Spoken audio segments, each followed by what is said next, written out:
কি রে বিএনএল, তুই তো বলেছিলি আমিত ভাই পাদ্দা পাদ্দা এনিমে মেরে দেয়। কি রে বিএনএল, বিটুকে দেখে কি বিচি শুকিয়ে গেল নাকি?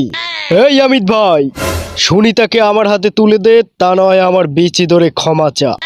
আমি তোর বিচি ধরে ক্ষমা চাবো তখনই বিটুকে, কিন্তু সেটা কেটে নেওয়ার পরে। क्या बात है? আমার বিচি কাটবি? আমি হলাম বিটুকে, তোর শুধু বিচি কাটবো না, তোকে হেডশটও মারবো। তোর মতো আমিত ভাই আমার বালও ছিঁড়তে পারবে না। দম থাকলে তুই একা আসিস না, আরো 4 জনকে নিয়ে আয়। সাহস যদি থাকে তাহলে আমাকে অন ট্যাপ মেরে দেখা। তোকে অন ট্যাপ নয় বিটুকে, তোকে 2 ট্যাপ মেরে তারপর কাস্টম থেকে বের করে দেবো।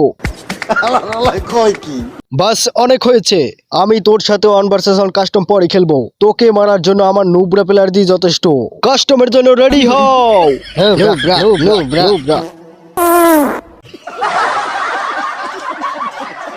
এই কি করবো, টপ আমার 1 টাকাও নেই। আরে সব হয়ে যাবে, আমার কাছে একটা প্ল্যান আছে।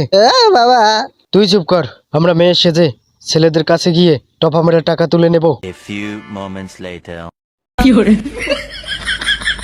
এখানে তো কোনো ছেলে নেই, চল উপরে চল। জানো ভাবি, কালকে রুমের ভিতরে গুরুম করে একটা পাদ মেরেছিলাম, পুরো বিল্ডিংটা কেঁপে উঠছিল। সবাই ভেবেছিল ভূমিকম্প হয়েছে।